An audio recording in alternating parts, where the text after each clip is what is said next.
সুপ্রভাত, স্বাগতম। দেখুন, আমাদের মানব জীবনে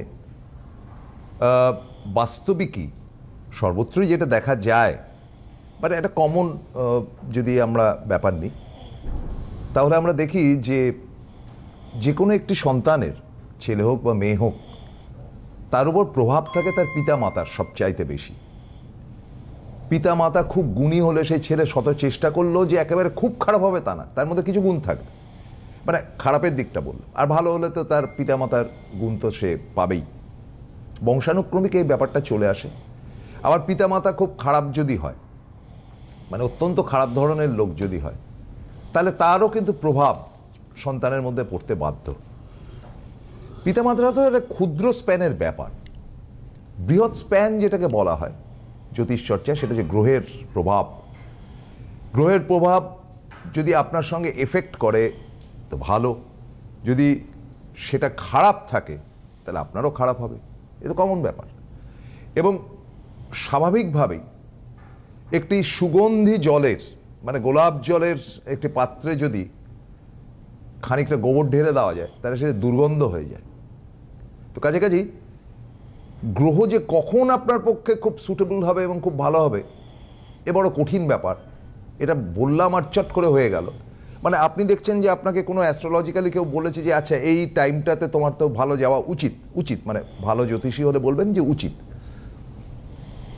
তা আপনি দেখলেন খুব খারাপ যাচ্ছে, তাহলে বুঝতে হবে যে কোথাও একটা গ্রহের নেগেটিভ বা নেতিবাচক ব্যাপার স্যাপার আপনার উপর একটা চাপ সৃষ্টি করেছে। এই যে ডিটেলটা আপনাদের যাদের অন্তত খারাপ সময় চলছে, আশা করি আপনাদের ভালো যাওয়া উচিত, কিন্তু তো খারাপ যাচ্ছে, সেটা কেন হচ্ছে তার বিবরণ আজকে খুব মানে দারুণ গল্প করতে করতে আমরা করব। আমি তো অবশ্যই আছি এবং আমার ভাতৃসম বন্ধু দেবাচার্যজি আছেন। নমস্কার। একদম, সবাইকে নমস্কার। স্পেশালি যুক্ত গ্রহের প্রভাব আমরা যেটা বুঝি, যে যদি অনেকগুলো গ্রহ একসাথে থাকে তাহলে তার ইফেক্ট কেমন দেয়, লগ্নে একাধিক গ্রহ রয়েছে তার ইফেক্ট কেমন দিতে পারে, অথবা আমরা যে জিনিসগুলো সম্বন্ধে খুব ওয়াকিবহাল যে রবি শুক্র একসাথে রয়েছে, মানে দারিদ্র্যযোগ। দারিদ্র্যযোগ মানে কি শুধুমাত্র অর্থনৈতিক কারণে দারিদ্রতা? না, একদমই না। যদি আপনাকে কেউ এটা বলে থাকে, আমি দায়িত্ব নিয়ে বলছি, আপনাকে ভুল বুঝিয়েছে। রবি শুক্র বহু মানুষের মধ্যে রয়েছে যারা কোটিপতি। তার মানে দারিদ্র্যযোগ শুধুমাত্র অর্থনৈতিক কারণে আসে না, রিলেশন ভিত্তিক দারিদ্রতাও লাইফের একটা পার্ট। খুব ছোটোবেলায় বাবা হারালাম, খুব ছোটোবেলায় মা হারিয়ে ফেললাম, জীবনের সব থেকে কাছের সম্পর্কগুলোর যে মধু সেটা আমি পেলাম না, তো এখানে কি আমি দারিদ্র নেই, আমার দারিদ্রতা নেই? অথবা আমি যখন মোটামুটি কৈশোর জীবনে পা দিলাম, বা যখন আমি একটুখানি পড়াশোনার মধ্যে থেকেই লাইফে কোথাও না কোথাও একটা গার্লফ্রেন্ড আসলো, যে অনেক কিছু প্রতিশ্রুতি দিল, হঠাৎ বাড়ির প্রেশারে যখন আমিও স্টেবল সেও স্টেবল, দুজনেই স্টেবল, হয়তো বিয়ের প্রসঙ্গটা এগোবে, কিন্তু কোথাও না কোথাও কাস্ট এই ওই রিলেটেড কিছু না কিছু ইস্যু, আমার বাড়িতেও পছন্দ হলো না বা তার বাড়িতে পছন্দ হলো না, সম্পর্কটা ভেঙে গেল। যে সম্পর্কটা হয়তো সারা জীবন আমার পক্ষে ভোলাই সম্ভব হবে না, নিশ্চয়ই। তো সেই জায়গাটা যখন তৈরি হয়, সেটা কি দারিদ্র্যযোগ নয়? তো আলটিমেটলি সম্পর্ক ভিত্তিক দারিদ্রতাটাও কিন্তু বড় একটা পার্ট লাইফের। তো মানুষ শুধুমাত্র দারিদ্র্যযোগ জ্যোতিষ বললে পরে মনে করেন যে আমার জীবনে অর্থনৈতিক অবস্থাটাই খারাপ, একদম তা নয়। দ্বিতীয় কথা হচ্ছে যে অনেক সময় দেখা যায় যে আমাদের কী বলো, ছোটোবেলাতেই পিতৃ বা মাতৃবিয়োগ হয়ে থাকে। দেখবেন মানে রবির ঘরে যদি কোনো কারণে কেতু বসে থাকে, বা রবি কেতু যদি একসাথে নিজের ঘরে বসে থাকে না, তো সেই ক্ষেত্রে এই ধরনের চান্সটা খুব তাড়াতাড়ি চলে আসে লাইফে, একটা পার্ট। এটা একটা সমস্যা। দ্বিতীয় জায়গাটা বলতে পারি যে ভালো ভালো জিনিস নিয়ে আলোচনা আমরা সবসময় করতে রাজি, এবং বৃহস্পতি চন্দ্র গজকিশোরীর যোগ আপনার জন্মযোগে বহু খারাপ আছে, খুব খুব খুব খুব 4-5 থেকে ডিস্টার্ব, কিন্তু বৃহস্পতি চন্দ্র রয়েছে। এত ডিস্টার্বের মধ্যেও, এত প্রতিকূলতার মধ্যেও আপনি কিন্তু মাথা তুলে দাঁড়ানোর মতো জায়গায়, বা সেই ফ্যামিলির থেকে একজন পার্সন যার জন্মছকে বৃহস্পতি চন্দ্র রয়েছে। তো এগুলো মোটেও ছোটোখাটো জিনিস না, পজিটিভ জিনিসগুলো অনেক বড় বড় জিনিস। আমরা বলি না যে ওর বাবা যা রেখে গেছে যে 7 পুরুষও শেষ করতে পারবে না। ছেলের জন্মছকে যদি কোনো কারণে শুক্র রাহু একসাথে থাকে, তাহলে সেই ছেলে বাবার সম্পত্তি তো শেষ, তারপরে নিজেও যদি কিছু করে সেটাও শেষ করে ফেলবে। শুক্রের কাজ হচ্ছে অ্যাসেট দেওয়া, যেটা ওর লাইফে বাবার তরফে হোক দাদুর তরফে হোক পেয়েছে। রাহুর কাজ হচ্ছে গ্রাস করা। তাই না? এবার সবসময় কি তাই না, সবসময় নয়, কিন্তু শুক্রের সাথে রাহু থাকলে পরে এই জিনিসগুলো আসে। মেডিকেলের অ্যাস্ট্রোলজির মধ্যে যদি আপনি দেখেন, যদি কোনো কারণে দ্বাদশে শুক্র রাহু বসে থাকে, আপনি দেখবেন ওই জাতক বা জাতিকার অবশ্যই 3 পিঁড়ি ধরে না, বা 3টে পুরুষ ধরে প্রস্টেট প্রবলেম রিলেটেড কিছু সমস্যা চলে আসছে, এবং যেটা জাতকের জীবনে আগামী দিন দিতে চলেছে। হ্যাঁ, ঠিক, এটা আমি মানছি একদম। আই ডু অ্যাডমিট, কারণ এই বাস্তব অভিজ্ঞতা আমি দেখেছি। হ্যাঁ, এবং দ্বাদশে বৃহস্পতি রয়েছে আপনার 6 নম্বর জীবনে বৃহস্পতি চলছে, এবং লাস্ট স্টেজ মানে লাস্ট পিরিয়ড বৃহস্পতির একদম এন্ডিং ফেজে চলছেন আপনি। ঠিক সেই সময় আপনাকে দেখবেন বারংবার হসপিটালাইজড হতে হবে, আপনার লিভার রিলেটেড প্রবলেম দেবে, লিভার সিরোসিস হতে পারে, হেপাটাইটিস বি হতে পারে, বিভিন্ন। আরেকটা বলছি, তো এটা দ্বাদশে বৃহস্পতির কাজ কি? লিভার দেখা স্পেশালি। তো লিভার রিলেটেড প্রবলেম যদি দ্বাদশে থাকে, আমি বারবার করে বলি না যে এক্সপেক্টেড রেজাল্টগুলো বৃহস্পতি দ্বাদশে থাকলে দিতে পারে না। অসুখ বিসুখ রোগ ভোগ যা আছে সেগুলো দ্বাদশ ঘর দেখে। তো দ্বাদশ ঘরে যদি বৃহস্পতি থাকে, আপনি দেখবেন আপনার লাইফে বিংশোত্তরী দশা 6 নম্বর দশা চলছে, বৃহস্পতির দশার এন্ডিং পিরিয়ড রয়েছে, এবং আপনার জীবনে হসপিটালে যাতায়াতের প্রবণতা বেড়ে গেছে। Liver cirrhosis, hepatitis B, jaundice etcetera যা আছে সেগুলো আপনাকে কোথাও না কোথাও ডিস্টার্ব করবে। তো এখানে আমার যেটা মানে একদম গোড়াপত্তনে যেটা বললেন, যে আপনিও সেটাই ধরলেন যে পিতামাতার একটা এফেক্ট। হ্যাঁ, এবার ধরুন আমি একটা কথা বলছি। হ্যাঁ, দেখা গেল যে পিতা অত্যন্ত গুণী মানুষ, অত্যন্ত গুণী, কিন্তু পুত্র তার গুণগুলোর কোনোটাই পায়নি। এবার গ্রহের ক্ষেত্র থেকে দেখা যাচ্ছে যে খুব এফেক্টিভ, মানে রবি বুধ একসাথে, কিন্তু সেই লোকটা একেবারে ভেদা।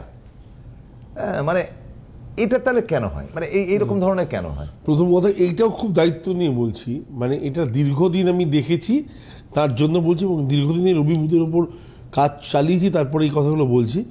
রবি বুধ থাকলো মানে আপনি ভাবলেন জীবনে অনেক কিছু করে ফেলবেন, সবাই বলে। হ্যাঁ, এটা নয়। রবি বুধ মানে বুধের তৃতীয় যোগ, একটা যোগ আপনার জন্মছকে রয়েছে, সেটার ইফেক্ট 6 নম্বরে থাকলে খুব ভালো দেয় না, 7 নম্বরে থাকলে ভালো দেয়, 4th 5th হাউসে থাকলে ভালো দিতে পারে, 7th হাউসে থাকলে ভালো দিতে পারে। তো অবশ্যই এটা একটা পার্ট লাইফে।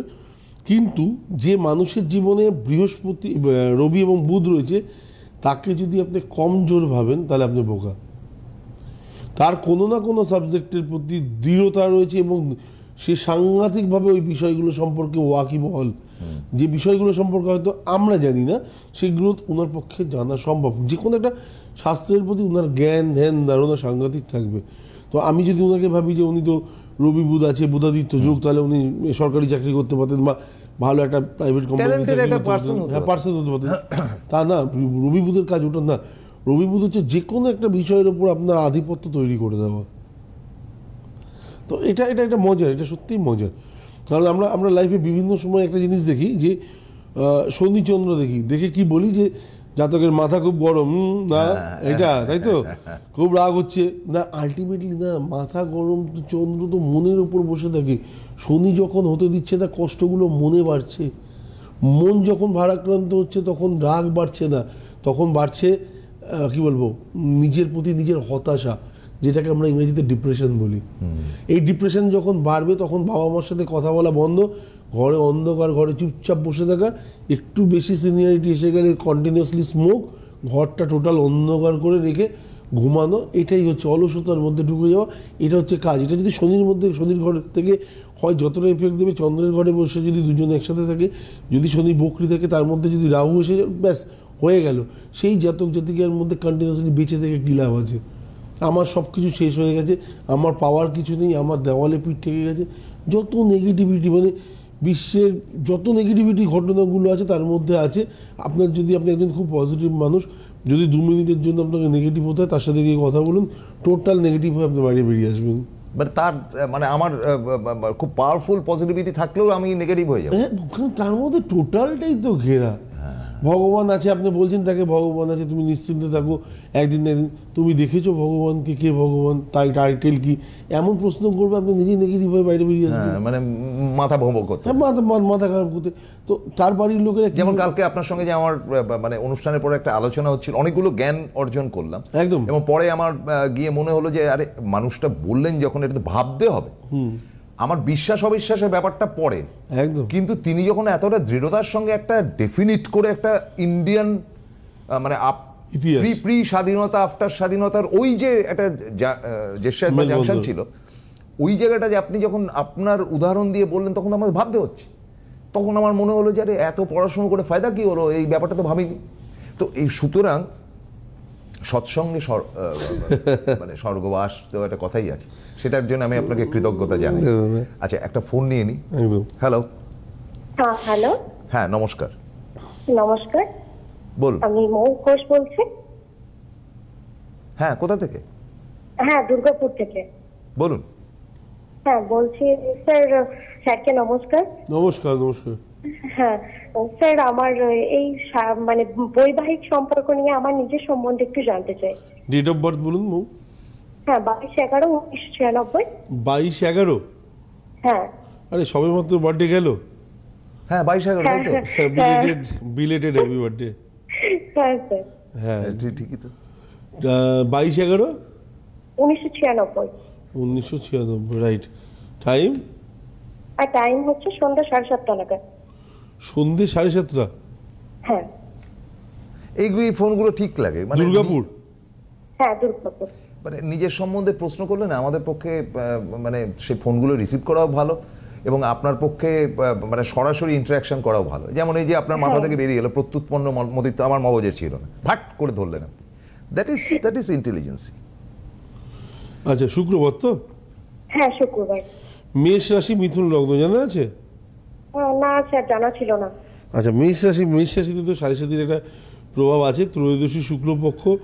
আচ্ছা, দেবগণ, বা ভেরি গুড। জন্ম ছক অনুযায়ী আচ্ছা শনিটা বকরি, লেথার্জির পরিমাণ আছে। আচ্ছা, জন্মছকে লগ্ন 3 নম্বর ঘরে হচ্ছে মঙ্গল আছে, 4 নম্বরে রাহু, 5 নম্বরে শুক্র, 6 রবি, 7 বৃহস্পতি। হ্যাঁ, বৈবাহিক জীবন নিয়ে কিরকম যাবে? হ্যাঁ স্যার, বলুন। কি বৈবাহিক জীবন নিয়ে কি প্রশ্ন, বুঝলাম না। হ্যাঁ, বৈবাহিক জীবন নিয়ে বা সংসারে আর্থিক সমস্যা, এই আর্থিক উন্নতি। না, প্রথম কথা হচ্ছে ত্রয়োদশী শুক্লপক্ষের জন্ম, এই প্রশ্নগুলো আপনার মধ্যে আসাই উচিত ছিল না, নাম্বার 1। হ্যাঁ, আপনি কোনোদিন নিচের দিকে তাকিয়েছেন বলে আমার মনে হয় না। প্রথম কথা হচ্ছে এটা। দ্বিতীয় কথা হচ্ছে, যেখানে আপনার শুক্র বসে রয়েছে, যেখানে রবি বুধ বসে রয়েছে, যেখানে আপনার বৃহস্পতি বসে রয়েছে, সেখানে অটোমেটিক্যালি লাইফে না চাইতেই বহু কিছু পেয়েছেন আপনি। তো এবারে ব্যাপারটা হচ্ছে যে সাংসারিক জীবন যদি প্রশ্ন হয়, 3, 4, 5, 6, 7, হ্যাঁ, প্রথম কথা যে সাংসারিক জীবন নিয়ে যদি প্রশ্ন হয়, তাহলে আমি বলবো আপনি যে জন্ম সময় এবং তারিখ দিয়েছেন তাতে খুব ভালো যাবে, এবং বৈবাহিক জীবন নিয়ে কোনো রকম সমস্যা হওয়ারই কথা না, নাম্বার 1। নাম্বার 2, এবার যদি বাড়িতে কোনো কারণে হাজবেন্ডের ডেট অফ বার্থ অনুযায়ী বা টাইম অনুযায়ী একটু টানা পড়েন চলে, তাহলে সেটা আলাদা ব্যাপার, সেটা তার এন্ড থেকে হতে পারে। কিন্তু আপনার এন্ড থেকে শনি যেখানে মানে ওনার দিক থেকে উনি ঝকঝকে একদম, এবং সব থেকে বড় কথা, ওনার লাইফে টাকা পয়সা, জীবনে এটা পাবো কিনা, সেটা হবে কিনা, এই প্রশ্নগুলো আপনার জীবনে রাখাই উচিত না। আপনি লাইফে সব পেয়েই এসছেন। বলুন। হ্যাঁ স্যার, এটা কিন্তু ঠিক কথা। আমি না চাই কি অনেক কিছু পেয়ে যাই, সত্যি আমি চাই না, কিন্তু আমি সত্যি পাই। তাহলে আপনার জীবনে বাঁচে কি? আপনি মনে মনে ভাববেন, আপনার সামনে এসে হাজির হয়ে যায়, আজকে হোক বা কালকে হোক। হ্যাঁ স্যার, এটা ঠিক কথা একদম। আর বর্তমানে যদি সাংসারিক ক্ষেত্রে আপনি এই মুহূর্তে কিছু খারাপ অনুভূতির মধ্যে দিয়ে যাচ্ছেন, তাহলে জানবেন সেটা হাজবেন্ডের ক্ষেত্রেও হয়তো 7.5 প্রভাব রয়েছে, বা যদি সন্তান থাকে সন্তানের ক্ষেত্রেও কিছু সমস্যা থাকলে পরে একটু মাথায় টেনশন দেয়, কিন্তু সেটা নিয়ে সেটা দীর্ঘদিন কোনো কারণে চলতে পারে না। টেনশন বলতে আমার না মানে অনেক কিছু ভাবনা চিন্তা চলে আসে। ওটি তো উনি বলছেন, টেনশনটা তো হয়তো ভাবনা চিন্তা থেকেই, টেনশনটা তো শারীরিক ব্যাপার না যে কুস্তি করলাম। ফার্স্ট কথা হচ্ছে 96 এর ডেট অফ বার্থ। এখনই এত চিন্তা করলে বুড়ো বয়সে কি করবেন? এখন নর্মাল কেন এত ভাবছেন কেন? উনি যেটা বলছেন যে আপনার ভাববার তো কথা না, কেন ভাবছেন কেন? কিন্তু মানে স্যার আমি ভাববো না, কিন্তু তবুও ভাবনা চলে আসে। না না, আলটিমেটলি ব্যাপারটা হচ্ছে যে ওই 2024 ফেব্রুয়ারির পর থেকে টাইমটা কোথাও না কোথাও একটু ডিস্টার্ব হয়েছে, মানসিক যন্ত্রণার কারণ 2024 ফেব্রুয়ারির মানে পর থেকে। শুধুমাত্র মেন্টাল? হ্যাঁ, 2024 পর থেকে সাংসারিক ক্ষেত্রে বা কোথাও না কোথাও একটু ওপর নিচ হচ্ছে জিনিসগুলো, যে কারণে টেনশনগুলো এত পরিমাণে এসছে। ঠিক বলছি তো? হ্যাঁ হ্যাঁ স্যার। তো ওর জন্যই হচ্ছে, কেটে যাবে, এটাও কেটে যাবে। মনে হচ্ছে কেউ ডিস্টার্ব করেছে, কেউ ক্ষতি করেছে, তার জন্য সংসারে এরকম প্রবলেমগুলো হচ্ছে। তো আগামী দিন এটা একটুখানি বাড়তে পারে, কিন্তু তারপরে দেখবেন অটোমেটিক্যালি 26 পড়ুক, আবার সব ঠিক হয়ে যাবে, চিন্তা নেই। ঠিক আছে? করছি তো। হ্যাঁ, আমি বাড়ি করছি একটা, তো সেই জন্য একটু আশপাশের লোক একটুখানি মাঝে মধ্যে ডিস্টার্ব করেছে, যে কারণে হয়তো ডিস্টার্ব চলছে। হ্যাঁ একদম। তো আপনার এই ডিস্টার্বগুলো বেশি দিন থাকবে না। প্রত্যেক জায়গায় বাড়ি করতে গেলে পাশের বাড়ির লোক ভালোবেসে একটুখানি উল্টোপাল্টা বলে, ব্যাস আপনিও একটুখানি চুপচাপ থাকুন, নিশ্চিন্তে নিজের কাজ করতে থাকুন, ওদের ভালোবাসাটা বন্ধ হয়ে যাবে। ঠিক আছে?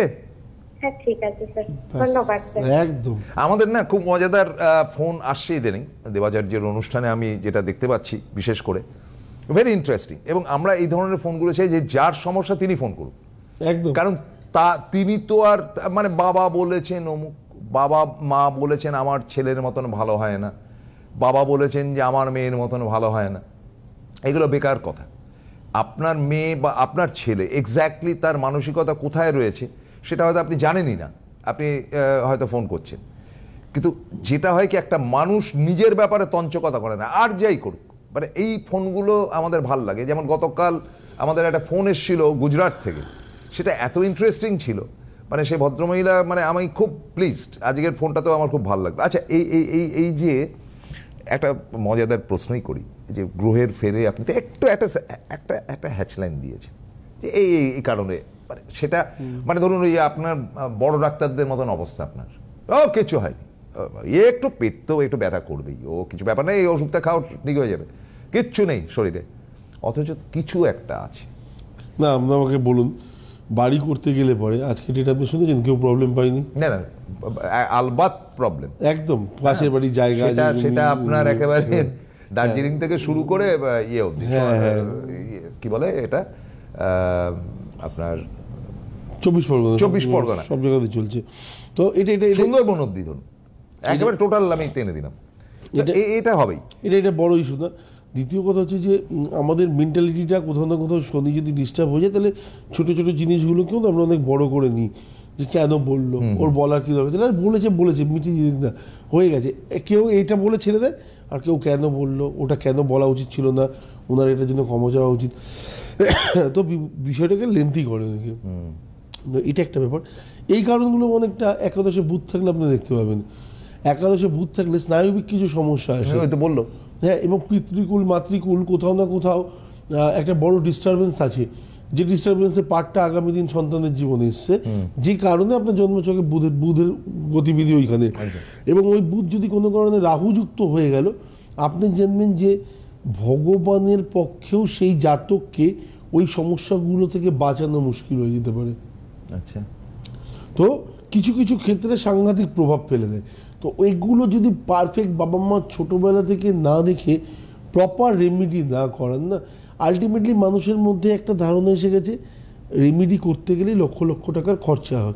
তা তো একটা ধারণা থাকতেই পারে। হ্যাঁ, একদম, কোনো ভুল নেই। এবং ফার্স্ট কথা হচ্ছে, আপনি যেখানে দেখাচ্ছেন সে আপনাকে যখন বলছে, আপনার দুটো অপশন আছে। হয় আপনি বাইরে গিয়ে এই বিশ্বাসটা ভেঙে বাইরে যান, গিয়ে বাইরে গিয়ে দেখুন জিনিসটার দাম কী আছে, গিয়ে তার কাছ থেকে নিন, অথবা বাইরে থেকেই নিন। বাইরে থেকে নিয়ে যেটা দরকার, অ্যাকচুয়ালি স্টোনের রেমেডির ক্ষেত্রে কিছু কিছু জিনিসকে আমি এর আগেও টিভিতে বারবার বলেছি, আজকেও বলেছি, মানুষ দীর্ঘদিন ধরে পাথর পড়েন কিন্তু বিশ্বাস করতে পারেন না যে পাথরে কাজ করে। কারণ হচ্ছে মানুষের মধ্যে সেই জিনিসটাই জানা নেই, যেটা হচ্ছে শোধন বলে একটা ওয়ার্ড আছে, আর এই শোধনটা ফেক ওয়ার্ড না, বা শোধনটা আই ওয়াশ না। আমি মন্দিরে নিয়ে গেলাম, তুলসী পাতা গঙ্গা জল দিয়ে ধুলাম, ওং বিষ্ণু বলে নে জাতকের নাম বলে এই তিথিতে এই করে দিলাম, ব্যাস পড়িয়ে দিয়ে হয়ে যাবে, এটা শোধন না।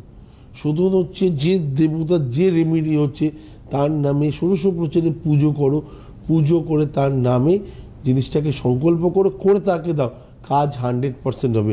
মা দুর্গা যখন মন্দিরে আসে আমাদের, তখন দেখবেন ছেলে মেয়ে সবাই গিয়ে মা দুর্গাকে সাজাচ্ছে, হাতে ত্রিশূল দিচ্ছে, এই করছে ওই করছে, পুরোহিত মশাই কিছু বলে না। কিন্তু যেই প্রাণ প্রতিষ্ঠাটা হয়ে যায় তখন কাউকে কিন্তু আর মা দুর্গার সামনে এগোতে দেয় না, একেবারে সেই দশমীর পর, একদম বিসর্জন হওয়ার পর।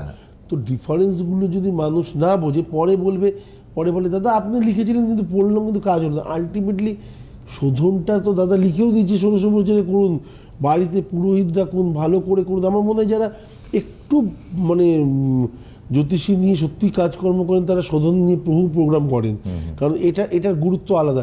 আপনি রিসেন্টলি কিছু ওয়েবসাইটে দেখবেন যে এইটা ব্যবহার করুন, এটা ভালো, কিন্তু এটা ব্যবহার করার পর এটাকে চার্জ আপ করতে হয়, তার জন্য আমরা এই যন্ত্রটাও পাঠালাম, এইটা পাঠালাম, ওটা পাঠালাম।